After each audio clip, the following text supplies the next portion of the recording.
Queridos irmãos e irmãs, nós estamos no nosso sexto estudo. E é claro que vocês já perceberam, que a próxima aula, que seria a aula 6, vai continuar como aula 6, mas vai ser a aula 7. Hoje nós vamos dar continuidade ao nosso texto, o início do capítulo 3 de Gálatas. Eu quero te convidar a abrir a palavra se você ainda não abriu. Gálatas capítulo 3. Semana passada nós trabalhamos os 5 versos iniciais, o início do capítulo 3. E se você lembrar, na semana passada eu falei que o apóstolo Paulo, ele vai tratar sobre a verdade da justificação pela fé em Jesus Cristo, nesses 2 capítulos, no capítulo 3 e no capítulo 4, de forma mais acurada, mais aprofundada. E para começar a aprofundar a temática, ele chama a atenção dos seus ouvintes mais uma vez. Ele começa o verso 1 com o mesmo tom que ele começou lá no capítulo 1, no verso 6, a sua fala sobre a tolice daqueles irmãos e irmãs da cidade, da região da Galácia. Começando então chamando os Gálatas de insensatos. E é claro que eles eram tolos, porque estavam deixando o verdadeiro evangelho para seguir outro que não era evangelho, na verdade. E quando ele diz que eles são de fato, de verdade, tolos, que a ideia do insensato é ser tolo, é agir de forma tola, ele então pergunta quem foi ou quem foram aqueles que os aliciaram. Eles estavam fascinados por pessoas que tinham acabado de chegar, que na verdade não tinham nenhum tipo de autoridade. Paulo tinha permanecido com eles naquela região pelo menos 2 anos. E Paulo vai mostrar a eles, depois dessa fala introdutória, chamando a atenção como eles poderiam estar deixando o evangelho da graça para outro que não era evangelho, ele então vai chamar a atenção deles falando o seguinte: olha, eu quero provar a vocês, eu quero mostrar a vocês que de fato, de verdade, o evangelho da graça foi anunciado a cada um de vocês. E para fazer esse anúncio, essa fala, ele vai usar 2 maneiras. Primeiro, que nós trabalhamos do verso 1 ao verso 5, a experiência deles.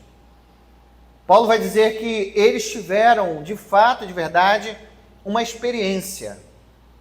Não foi algo apenas que ele ouviu falar. Eles puderam experimentar o que é, de fato, essa justificação. E ele vai falar sobre essa experiência pessoal que eles tiveram com Cristo através de perguntas. A partir do verso 1, nós vamos ver as perguntas que Paulo faz a eles. A primeira pergunta, falamos na semana passada, é sobre a relação deles com o Espírito Santo. Ora, vocês receberam o Espírito Santo quando vieram a crer. De que forma? Através da obra da lei ou através da pregação da palavra do Evangelho? Claro que foi a partir da pregação do Evangelho. E ele continua, depois de falar sobre a pregação do Evangelho, ele fala sobre as lutas que eles viveram. Vocês não viveram lutas depois de receberem o Evangelho, depois de receberem a palavra do Senhor? Vocês não sofreram? Será que o sofrimento de vocês foi em vão? E nós vamos lembrar disso. Quando Paulo chega ao final da segunda viagem missionária, depois de dias difíceis, ele precisa retornar nas cidades para fortalecer a igreja que estava triste, porque estava sendo perseguida. E por fim, ele vai lembrar a eles: vocês também não viram o poder de Deus entre vós? Deus agiu entre vós com poder e graça, fazendo milagres e sinais. Então aqueles homens, aquelas mulheres daquela cidade tinham experimentado, de fato, de verdade, a presença do Espírito Santo junto a eles. E era estranho para Paulo que eles estivessem abandonando tudo aquilo que eles viveram, trocando a verdade pela mentira com tamanha facilidade. Então, na primeira parte, o apóstolo Paulo precisa evocar a eles a experiência que eles tiveram. Agora, a partir do verso 6, preste atenção nisso, que o apóstolo Paulo ele vai mudar um pouco a sua fala. Ele vai mudar um pouco o sentido da realidade da justificação pela fé. E a passagem que acontece daquilo que é subjetivo, porque a nossa experiência é subjetiva, é nossa. Paulo vai passar da experiência subjetiva para a experiência objetiva, que é a experiência que aqueles que ali estavam teriam que ter, olhando para o passado e vendo o que Deus fez, o que Deus prometeu no passado. Ele quer provar a eles que a doutrina da justificação pela fé não foi criada por ele. Que a doutrina da justificação pela fé não foi tão pouco apresentada apenas a partir de Jesus. Paulo quer mostrar para aquela igreja que essa doutrina tão preciosa, ela nasce ainda muitos anos atrás, ainda no Antigo Testamento. E para provar que as Escrituras Sagradas falam e escrevem sobre ser justificados apenas pela fé e não pelas obras, ele vai utilizar alguns textos. Alguns textos, é claro, do Antigo Testamento. Lembre-se na aula passada, na verdade na aula retrasada, que eu citei Pedro, naquele embate entre Pedro e o apóstolo Paulo, que Paulo chama a atenção de Pedro. Se você lembrar, eu disse a respeito da forma que Paulo falou com Pedro, de forma ousada, firme, repreendendo Pedro, e disse que Pedro não ficou chateado. Vocês lembram disso? Pedro não ficou chateado. Tanto é que quando ele escreve a sua última carta, ele cita a Paulo como um amigo, como um pregador do evangelho, como alguém de fato, de verdade, a ser confiável, mas ele lembra que a mensagem de Paulo, os escritos de Paulo, estavam ao mesmo pé das escrituras do Antigo Testamento. Nesse período aqui, a palavra, ou as epístolas, ou as cartas que eram escritas, já tinham um peso muito grande. Mas o peso maior era o Antigo Testamento. E Paulo quer provar a eles, a partir da literatura judaica, que a justificação pela fé nasce ainda no coração de Deus em tempos muito anteriores. E para isso ele vai usar quem? Abraão. Olha o que diz o verso 6. É caso de Abraão. Segure só essa primeira sentença, essa primeira parte, antes da vírgula. É o caso de Abraão. Ele está fazendo uma ligação entre o que ele acabou de dizer. O que ele acabou de dizer? Ele acabou de dizer para aqueles crentes que eles tiveram uma experiência real com Cristo.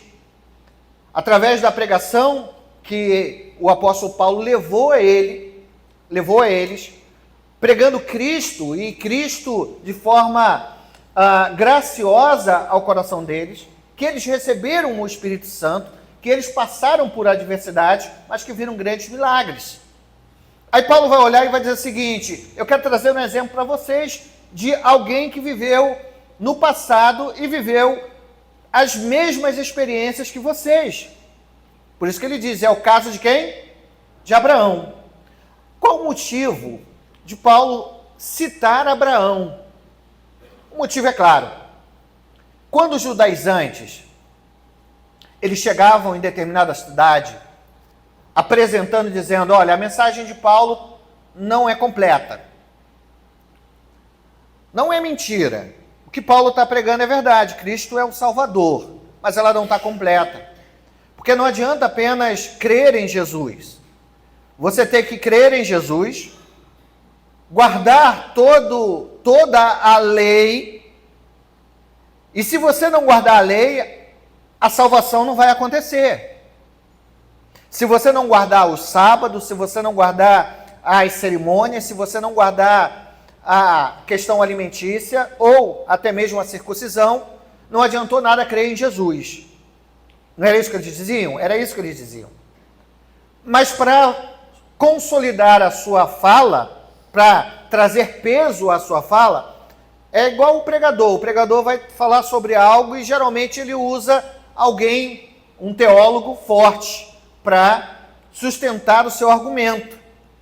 Aqui Paulo está sustentando o seu argumento usando quem? Abraão. E você vai lembrar como os judeus tinham um carinho enorme para o Abraão, porque era considerado o pai da fé. E em diversos momentos nós leremos nas Escrituras, principalmente nos Evangelhos, Abraão sendo chamado de pai. Não sei se vocês vão lembrar, houve um embate entre Jesus e os doutores da lei, e Jesus chama a atenção dos doutores da lei, colocando os doutores da lei no seu devido lugar, e de repente os doutores da lei soltam a pérola. Ora, nós somos filhos de Abraão, dizendo assim, nós temos pedigree. Abraão é nosso pai. Ele é aquele que é a nossa referência.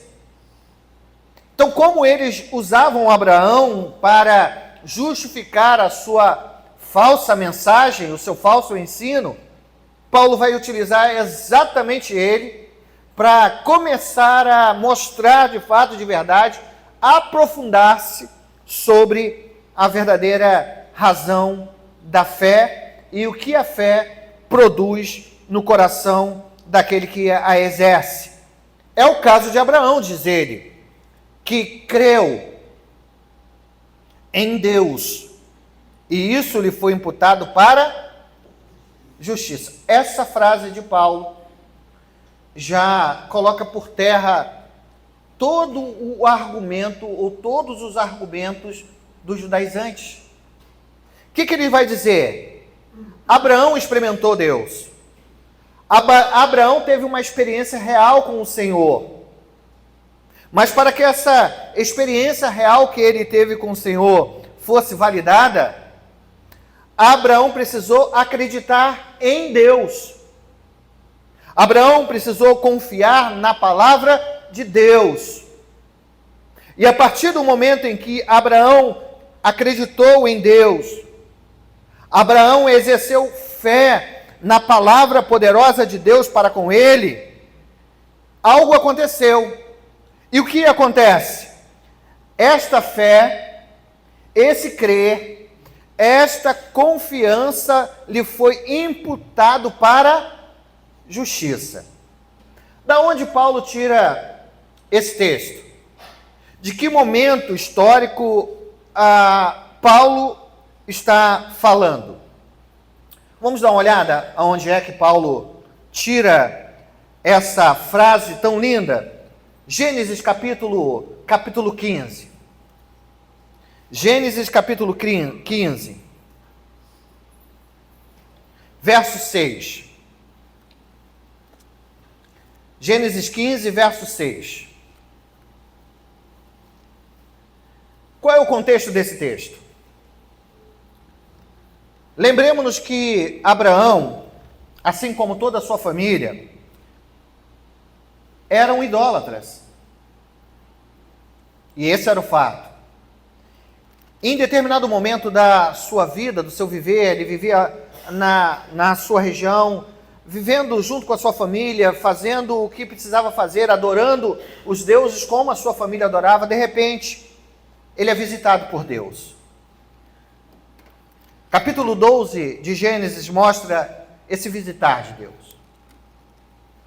Isso apresenta a verdade que é sempre o Senhor que dá o primeiro passo.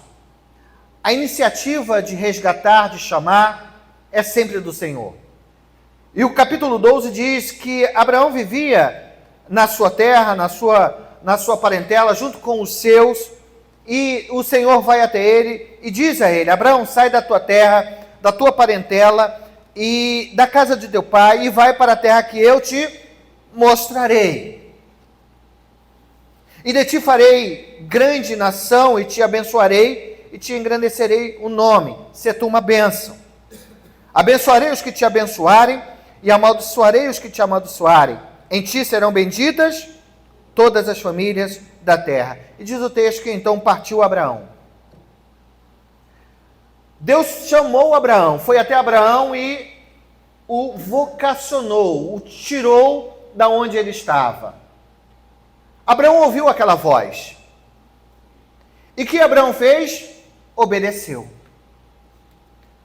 Sem saber para onde ia, apenas ouviu a voz de Deus. Não dá para resistir à presença gloriosa de Deus. Isso é graça irresistível. Aquele que Deus se apresenta, se aproxima, não consegue resistir à glória do Senhor. E Abraão não resistiu e saiu pela fé. Ele e sua família, seu sobrinho Ló junto. Passou-se anos, 5, 10 anos, 15 anos, e durante esse período muitas coisas aconteceram. Abraão acertou em alguns momentos dessa peregrinação, acertou, mas em outros momentos ele errou. Mas ele foi amadurecendo, até o momento em que parece-nos que Abraão começou a duvidar de que ele seria pai de uma grande nação. Estava meio triste. E quando a gente fica triste, a nossa tendência é ficar dentro de casa, porta fechada. Ele estava dentro da tenda,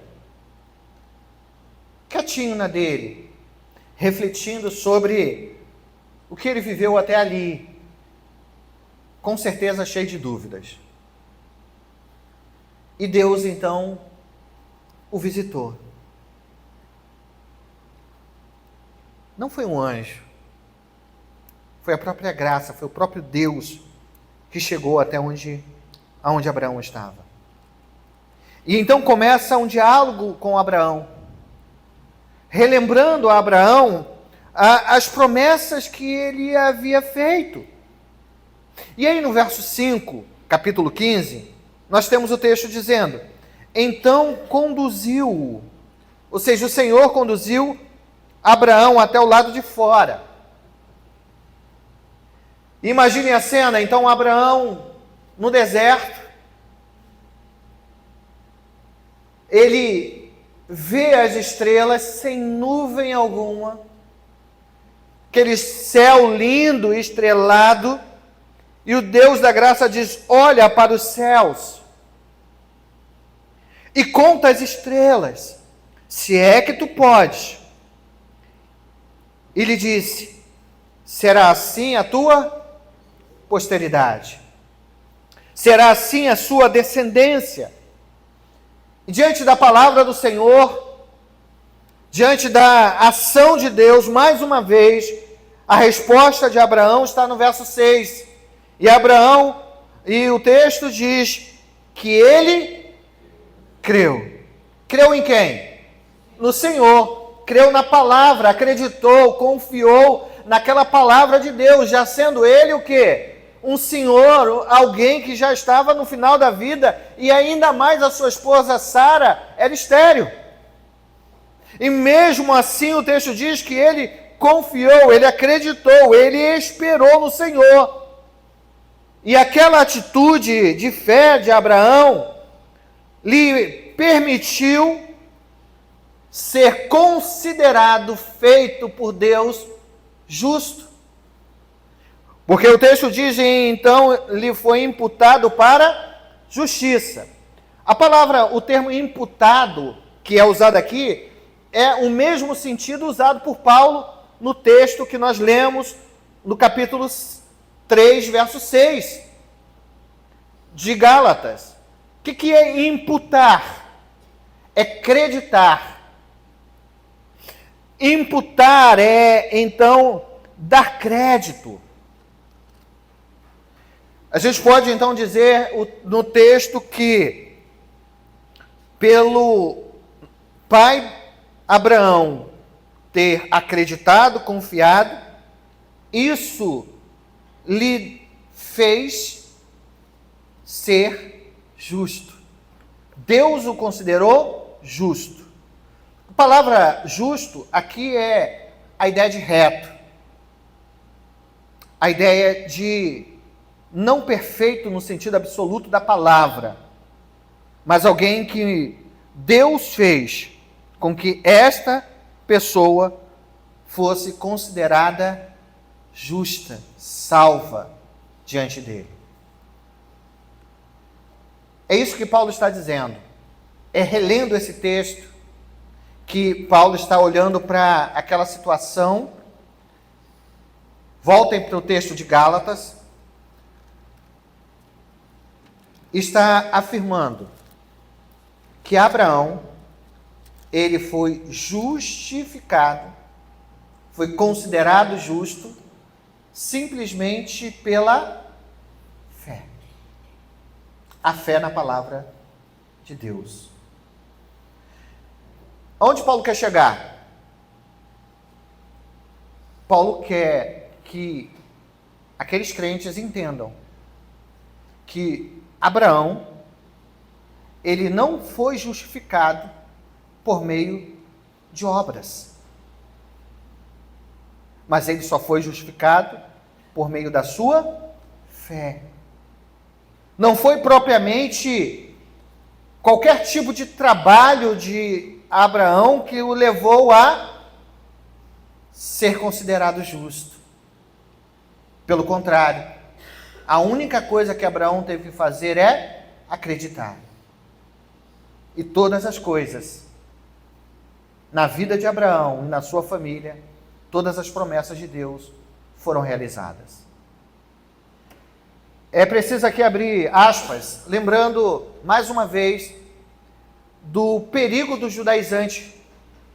Os judaizantes estavam dizendo que a salvação era por meio da prática, da obediência da lei, das obras.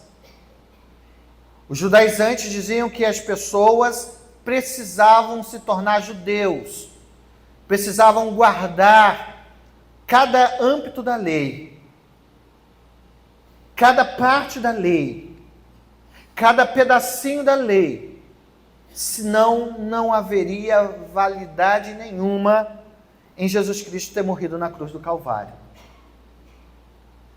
Paulo então diz: e Abraão? Qual foi a lei que Abraão cumpriu? E nós precisamos nos lembrar que a lei que os judaizantes diziam é a lei mosaica. As 615 leis que o povo precisava guardar.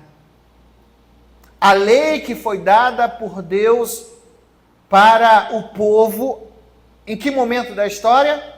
No momento em que eles estavam peregrinando no deserto.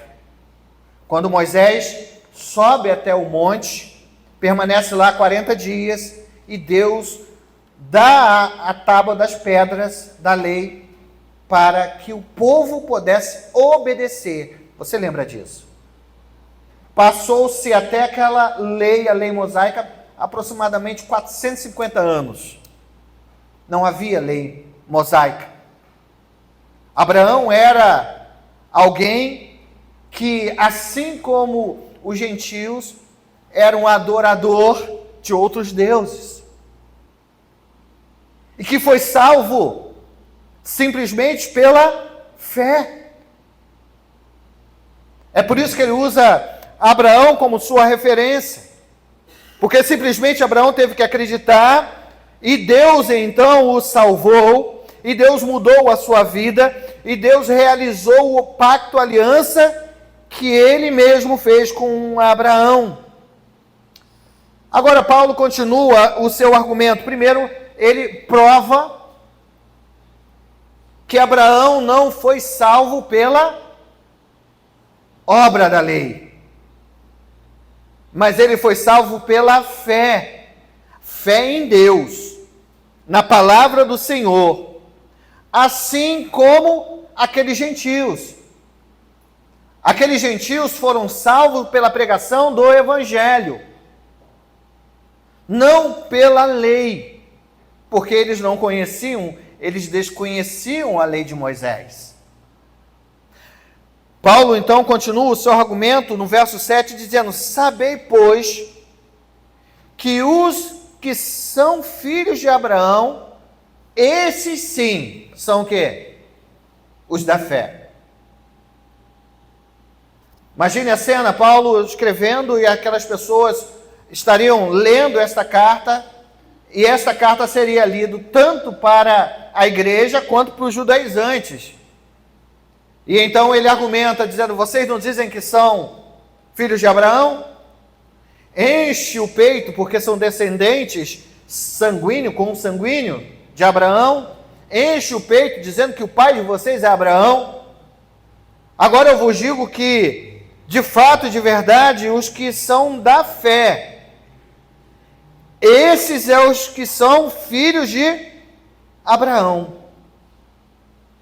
Não os que vivem pela obra, não os que dizem que para herdar os céus precisa dar o dízimo de tudo e de todos os seus bens, aquele que se abstém de se aproximar de um não-judeu, daquele que abre mão da carne de porco, ou de qualquer outra carne que para o judaísmo era e é proibido. A salvação não é para aqueles que guardam apenas de forma visível o sábado. Não, a salvação não vem por essas práticas. A salvação, ela é uma graça de Deus através somente da fé. E esses da fé é que são filhos de Abraão. Vamos nos lembrar que Paulo, ele gosta de fazer esse contraponto. Quando anos mais tarde ele escreve à igreja em Roma, ele fala sobre o verdadeiro israelita, ou sobre a verdadeira circuncisão, chamando a atenção daqueles que se achavam detentores do reino de Deus porque foram circuncidados, ou porque guardavam a lei, ou porque tinham sangue nobre, o sangue de Abraão. E você lembra aqui que Paulo diz? Paulo diz assim, a verdadeira circuncisão não é a que é feita na carne, mas é a circuncisão do coração. É isso que Paulo está trazendo à memória daqueles que ali estão. Que os filhos de Abraão são os que creem em Cristo Jesus pela fé. Verso 8, ora, tendo a Escritura previsto que Deus justificaria pela fé os gentios, preanunciou o Evangelho a Abraão, dizendo, em ti serão abençoados todos os povos. Mais uma vez ele está trazendo a memória daqueles gentios, que a mesma salvação, a mesma justificação pelo qual Abraão foi e teve agrado diante de Deus, é a mesma que estava acontecendo com eles. A Escritura, é interessante que parece que Paulo usa a palavra tendo a Escritura como se a Escritura fosse um ser vivente. Tendo a Escritura previsto, a palavra, o termo previsto, é literalmente escrito, dito, falado. Tendo as Escrituras revelado que Deus justificaria pela fé os gentios, pré-anunciou o Evangelho a Abraão. Entendam que o pré-anunciar o Evangelho está na frase, lá no capítulo 12, no chamado de Abraão: em ti serão benditos todos os povos. Não se preocupe ainda em entender essa frase, porque mais à frente, no próximo estudo, nós vamos nos aprofundar naquilo que diz respeito aos descendentes ou ao descendente de Abraão. Mas apenas saibam que essa frase diz respeito a todos os povos, de todas as tribos, de todas as nações espalhados pelo mundo, não apenas uma única nação, não apenas um único povo, não apenas alguém que tem o mesmo sangue seria abençoado. Esse é o proto-evangelho. Aquele mesmo proto-evangelho que foi anunciado pelo Senhor ainda no Éden, quando Adão e Eva pecam, que o descendente da mulher viria, esmagaria a cabeça da serpente. E nós sabemos que diz respeito a Jesus Cristo.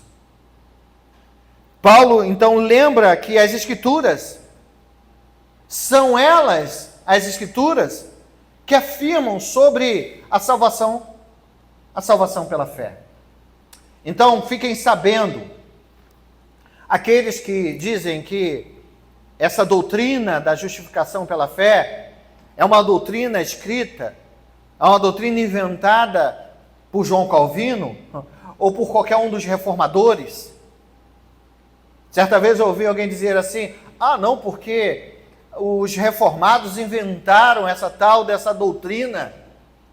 Não fomos nós. Não são os teólogos reformados que criaram essa doutrina. Porque, na verdade, nenhum teólogo reformado ou nenhum teólogo teólogo de verdade, sério, cria a doutrina. Eles apenas ensinam as doutrinas bíblicas. E é isso que Paulo diz: as Escrituras revelaram que a salvação de Deus é por meio da fé. E essa salvação não seria apenas de um povo, não apenas para os judeus, mas os gentios, e nós somos os gentios, também receberiam do Evangelho e seriam salvos pela fé. No verso 9, ele então diz: de modo que os da fé são abençoados com quem? Bonito, né? Ele chama Abraão de crente. Aquele que crê. Por meio da mesma bênção, por meio da mesma fé que Abraão foi abençoado, nós também seríamos abençoados. No verso 10 ele diz: todos quantos, pois, são da obra da lei, estão debaixo de maldição, porque está escrito: maldito todo aquele que não permanece em todas as coisas escritas no livro da lei para praticá-las. Até aqui, até o verso 9, nós percebemos o apóstolo Paulo preocupado em trazer os seus ouvintes o exemplo de Abraão, mostrando que a salvação não pode ser através da obediência da lei. Entendam isso, mais uma vez, para que não haja confusão. Nem eu, nem Paulo estamos dizendo que a lei ou a obediência aos desígnios de Deus não tem a validade. Paulo já falou isso em diversos momentos. Ele não está dizendo que nós devemos fugir de qualquer tipo de compromisso com a vontade de Deus. Porque a lei de Deus é boa, perfeita e também agradável. A lei de Deus, ela é assim. Mas o que nós precisamos trazer à nossa memória, e que o apóstolo Paulo está insistindo, e eu quero reafirmar a verdade, é que eu não posso me assegurar em qualquer ato que eu venha a fazer para que eu encontre a salvação, além da fé em Cristo. Porque muitos púlpitos estão ensinando que para que você receba as bênçãos de Deus, para que você receba alguma coisa da parte de Deus, você primeiro tem que dar algo a Deus. Você tem que entregar algo a Deus. E olha que não é o coração. Você tem que entregar bens. Você tem que entregar um serviço, um trabalho. Você tem que ser escravizado por aqueles que estão ali como líderes. Você tem que abrir mão de coisas e princípios que as Escrituras não mandam abrir, porque aquele líder disse que tem que ser daquela forma. E essas pessoas acreditam que fazendo isto, e somente fazendo isto, poderão ser salvas. Sabe o que isso faz? Isso anula o sacrifício de Cristo. Eu já contei para vocês uma vez que eu estava trabalhando duro, né? Trabalhava vendendo plano de saúde de porta em porta. Agora não é mais assim, né? Mas na minha época era de porta em porta. E aí eu recebi uma ligação de um cliente que queria fechar. Conversei com ele, tal, e ele falou, vamos fechar. E ele pediu, você pode ir no domingo? E eu inicialmente falei, posso, porque ele falou, já estou com dinheiro aqui.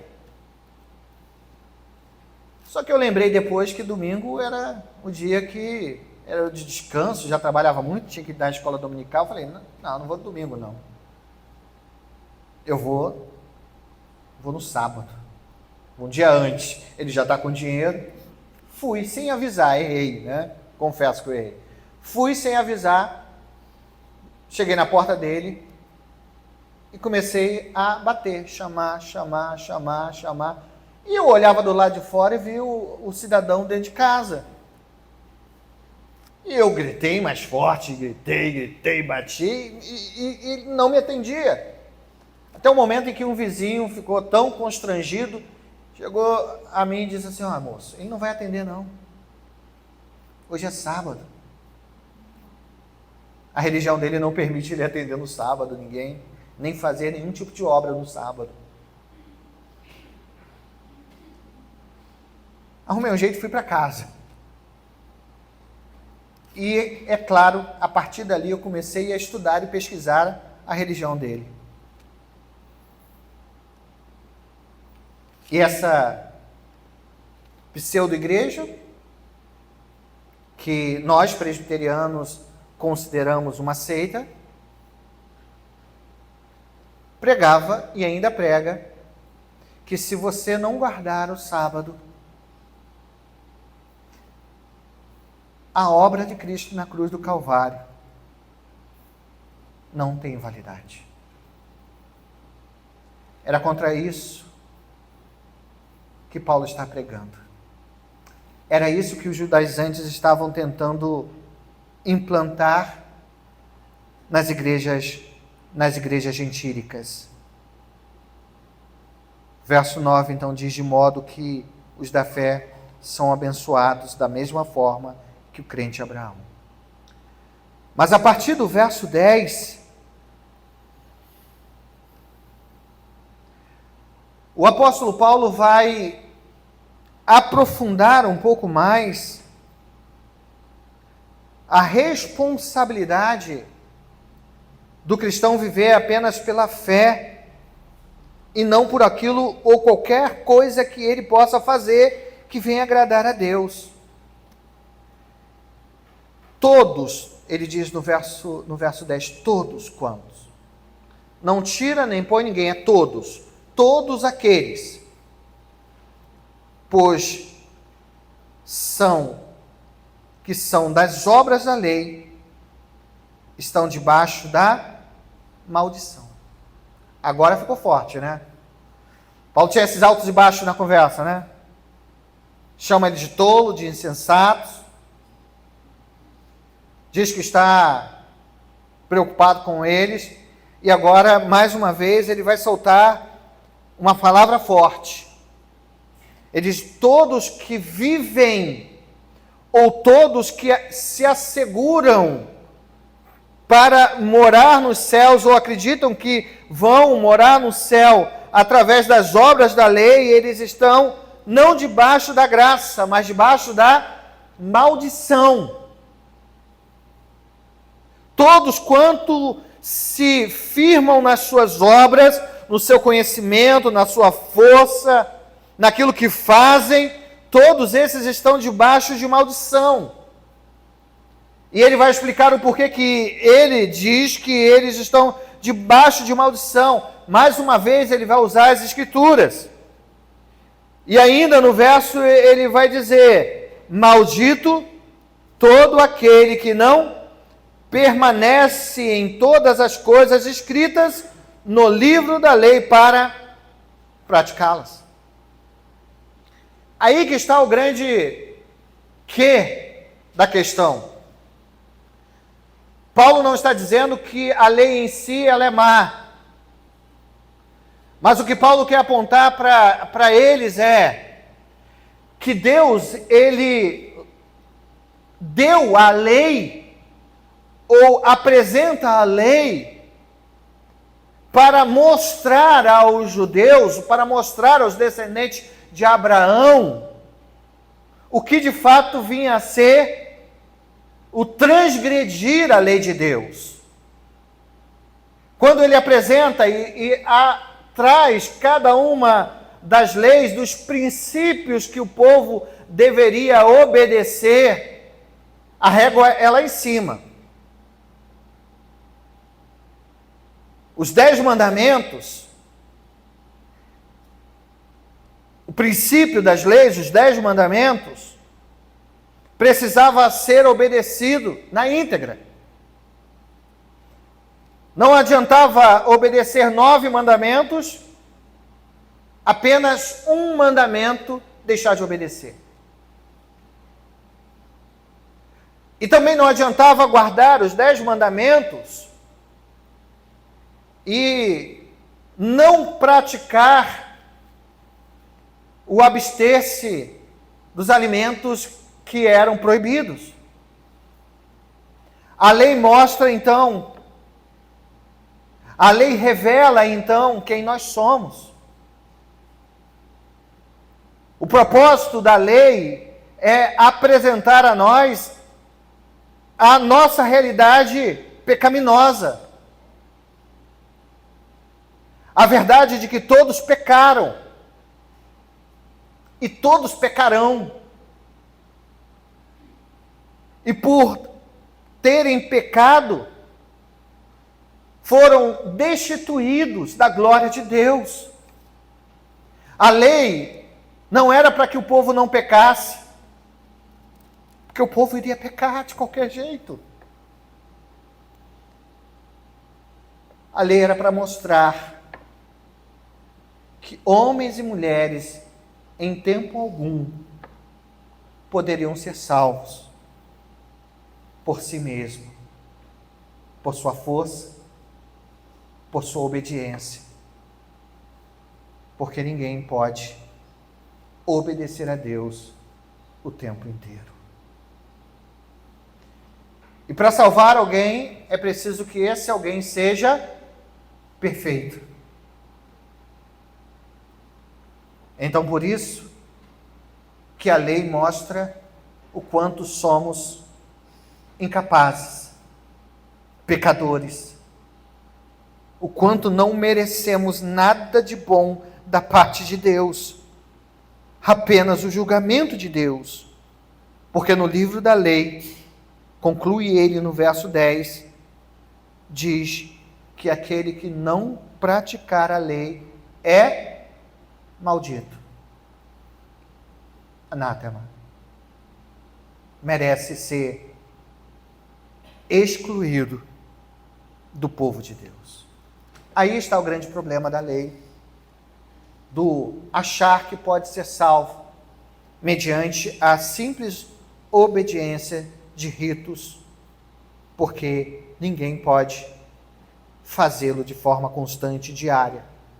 É por isso que Abraão foi justificado apenas pela fé. E é por isso que nós somos justificados apenas pela fé. Verso 11 ele diz: e é evidente que pela lei ninguém é justificado diante de Deus. Por quê? O justo viverá pela fé. Esse texto está muito vivo na cabeça de vocês, né? Domingo eu falei sobre esse texto. Paulo em Romanos, capítulo 1, verso 17, vai usar esse mesmo verso. Ele vai dizer que o justo viverá pela fé. O justo só tem vida, ou alguém só é considerado justo, só é justificado, se ele ter fé, fé em Deus, confiança em Deus, e somente isso. Você sabe de onde Paulo traz esse texto? Também do Antigo Testamento, lá do livro do profeta Abacuque. Abacuque vive num tempo terrível, de uma apostasia jamais vista em meio ao povo de Israel. E diante daquela apostasia, diante daquele mal, ele roga a Deus, ele se coloca diante de Deus, queixando-se de Deus, porque que Deus não dava um jeito naquele povo, não corrigia aquele povo. Aí o que Deus faz? Olha, eu vou corrigir, mas vou enviar um povo cruel, para que esse povo mau e cruel corrija o meu povo. Abacuque fica tonto, desnorteado. Ele não consegue compreender como pode Deus usar alguém mais ímpio do que o povo dele para corrigir o povo. E então Deus explica como seria a sua ação. Que nem Israel, nem os babilônicos ficariam impunes diante do julgamento do Senhor. E então Deus diz a ele: mas o meu justo, apesar de toda a minha ação, de toda a minha ação, que não será de forma tranquila, porque eu virei com mão pesada, apesar de tudo isso, o meu justo viverá pela fé. É isso que o apóstolo Paulo está trazendo à memória daquele povo. Se vocês foram de fato, de verdade alcançados pela graça, esta graça só foi possível por meio da fé. E esta graça que é exercida por meio da fé em Jesus Cristo, ela te torna justo. E não a lei, não a obra, como os judaizantes estão dizendo. É por isso que o verso 12 ele continua dizendo: ora, a lei não procede de quê? De fé. A lei não procede da fé, mas aquele que observar os seus preceitos, por ela viverá. Mais uma vez ele está citando o Antigo Testamento, aqui o livro de Levítico. Quando o Senhor está ampliando a questão da lei, daquilo que podia ou não podia fazer, ele chama o povo e começa a dizer: isso você não pode, isso você não pode, isso você não deve, porque se você fizer isso, você vai ser eliminado do povo de Israel, ou seja, você vai ser morto. Se você agir assim, você vai ser morto. Se você é assim assado, você vai ser morto. Se você desobedecer, você vai ser morto. É por isso que ele diz, mas aquele que vive pela lei, ele a vive, porque não há outra forma. Se desobedecer, você vai morrer. E aí, então, ele vai apresentar para a gente a fé, a raiz da fé de Abraão era Deus. Porque ele creu em Deus, nas promessas de Deus. Deus o considerou justo. Porque ele acreditou nas promessas de Deus, Deus cumpriu a sua palavra para com ele. Porque ele acreditou na promessa de Deus, a aliança, aquela aliança feita ainda no Éden, a aliança foi confirmada para ele e para a sua geração. Não a aliança das obras. Nós estamos estudando isso na escola dominical. Mas a aliança da fé. Essa aliança, que é a aliança da fé, ela só é possível se ela tiver uma direção concreta. Eu quero te convidar a ler comigo o verso 13. Vamos ler juntos? Cristo nos resgatou da maldição da lei, fazendo-se ele próprio maldição em nosso lugar, porque está escrito: maldito todo aquele que for pendurado em madeiro. Agora Paulo, ele direciona: eu tenho que ter fé, basta eu acreditar em Deus, para que a salvação chegue até mim, chegue até minha casa, chegue até os meus. Mas a fé que eu tenho que ter é a fé em Cristo. A fé em Jesus. Porque Jesus é o caminho, Ele é a verdade e Ele é a vida. A fé para a salvação, ela é uma fé genuína, poderosa em Jesus Cristo. Mas em que? Como? Porque tem muitos que creem que Jesus Cristo foi alguém que foi um personagem histórico. Alguns dizem que Jesus foi um grande psicólogo. Ele conhecia a mente humana. Outros dizem que Jesus foi um grande palestrante, um mestre daqueles, um curador, um exorcista, alguém que levava pão para quem precisava comer, que se preocupava com as pessoas. Tudo isso é verdade. Mas não é sobre esta fé em Cristo, naquilo que Cristo fez, de forma humana, de forma passageira, que o apóstolo está dizendo. Ele diz que Cristo, ele nos resgatou da maldição da lei. É para isso que Cristo veio, para nos resgatar do pecado, nos resgatar de nós mesmos que estávamos com os nossos corações petrificados.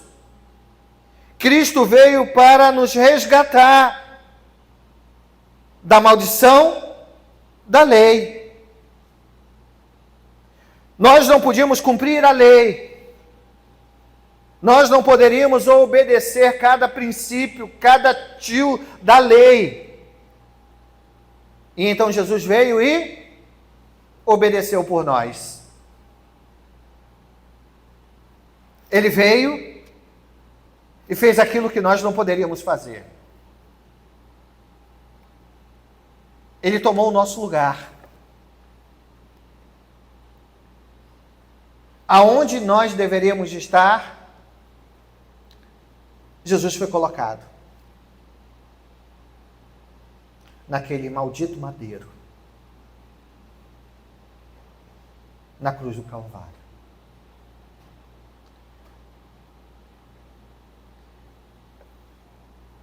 Jesus morreu na cruz do Calvário para nos dar aquilo que nós não merecíamos, para nos fazer justos. É isso que nos basta. É por isso que você está aqui nesta noite. Porque Deus chamou de tal maneira que enviou a Jesus Cristo para te dar vida e vida eterna. Para te tirar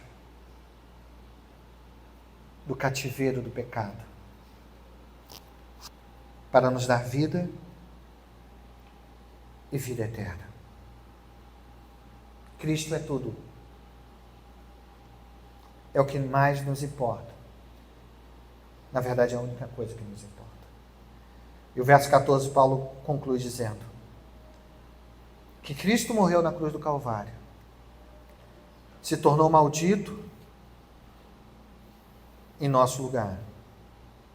Ele recebeu toda a ira que era destinada a você e a mim, a ira de Deus. Ele tomou sobre si, para que a bênção de Abraão chegasse aos gentios, em Jesus Cristo, a fim de que recebêssemos pela fé o Espírito prometido. Talvez você já comece a perceber nesses versos do capítulo 2 e capítulo 3, que é a carta que Paulo, de forma muito direta, cita mais vezes o Espírito Santo. Aquele que foi salvo pela graça por meio da fé em Jesus Cristo, recebe o Espírito Santo. Esse Espírito Santo que nos foi prometido por Cristo antes da sua morte. A igreja do Senhor, ela é conduzida pelo Espírito. Os servos do Senhor são conduzidos pelo Espírito. E dia após dia, crescem no Espírito. Nós vamos falar sobre isso mais à frente. Mas que nesta noite você guarde no seu coração. Abraão foi salvo pela fé, assim como eu e você. Uma fé que é graça de Deus para cada um de nós. Você precisa se lembrar de que quem sempre dá o primeiro passo na direção do perdido pecador é Deus. Foi assim com Abraão. Foi assim com o apóstolo Paulo. Foi assim com a igreja na cidade, na região da Galácia. Foi assim comigo. Foi assim com você. E será assim com aquele que o Senhor, Deus da graça, te enviar para pregar essas boas novas. É por isso que eu e você, em poder desta verdade, devemos, no tempo presente, pregar o Evangelho a quem nós amamos. Porque o Evangelho é poder de Deus para salvar aquele que crê em Jesus Cristo. Eu quero te convidar a fechar os seus olhos. Nós vamos orar. Orar agradecidos porque fomos transformados pela graça. Fomos regenerados pela graça. E hoje vivemos em novidade de vida. Continuamos a errar, a pecar, Mas aquilo que Cristo fez por nós, na cruz do Calvário, nos garante que Deus continua a nos perdoar em Cristo Jesus, por meio do Espírito Santo, todos os dias, desde que nós cheguemos diante dele, arrependidos de todo o coração, e peçamos a ele que ele venha nos perdoar. Que isso fortaleça você, a responsabilidade, traga à sua memória a responsabilidade de pregar esse evangelho, de dizer ao perdido pecador que Jesus veio, morreu por ele, ressuscitou o terceiro dia, e basta ele crer nesta verdade, e ele receberá e será feito justo por meio da obra de Cristo. Senhor Deus, chegamos ao fim, ó Deus, de mais essa nossa conversa, esse nosso estudo. E precisamos sim, ó Pai, ser lembrados de que é o Senhor que fez tudo por nós. Com um amor eterno, irresistível, o Senhor nos amou. Pela graça somos salvos. Não pela nossa bondade, não porque nós o escolhemos, mas porque o Senhor nos amou e nos escolheu antes da fundação do mundo e entregou o seu Filho Jesus na cruz do Calvário para morrer em nosso lugar. Senhor, nos ajuda, traga à nossa memória sempre esse fato, para que possamos viver para o teu louvor e a tua glória. Senhor, nos dá a oportunidade de anunciar que somente em Jesus, e em mais ninguém, em coisa alguma, nós podemos herdar o reino dos céus. Somente através da fé nas obras, na morte e na ressurreição de Cristo, que nós passamos da morte para a vida, e que possamos pregar esta verdade poderosa, arrebatadora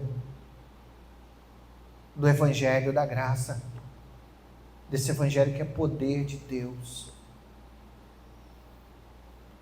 Nos dá meios, coragem para avançarmos. Nos livra, Senhor, ou se aproximar de nós, os falsos pregadores, os falsos mestres, que venhamos, ó Deus, a conhecer de tal forma a Tua palavra,